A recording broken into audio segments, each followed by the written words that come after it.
Nasa Bacoor po ako ngayon para sa Pistang Bacoor 2026.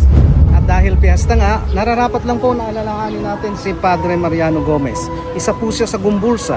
Naging kura paroko po siya ng simbahan ng Bacoor sa loob ng 48 years. Tinulungan niya po ang mga Bacooreno hindi lamang sa kanilang spiritual na buhay, kundi pati na rin sa kanilang kabuhayan.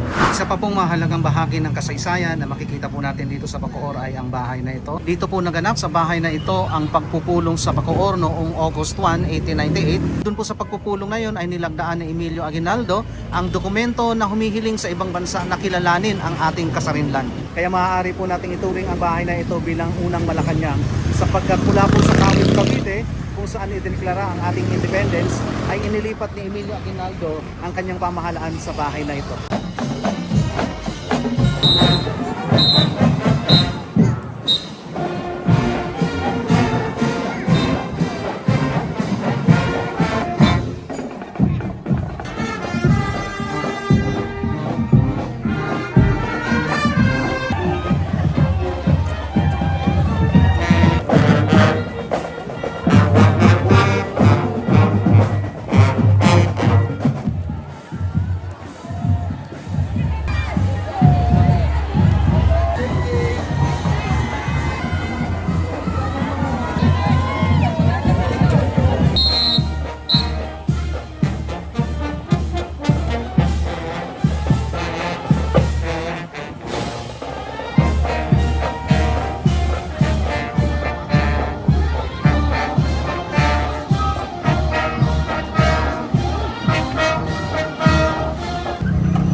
At syempre hindi kumpleto ang fiesta kung hindi natin matitikman ang sikat na halo-halo dito sa Bacoor, ang Digman Halo-Halo.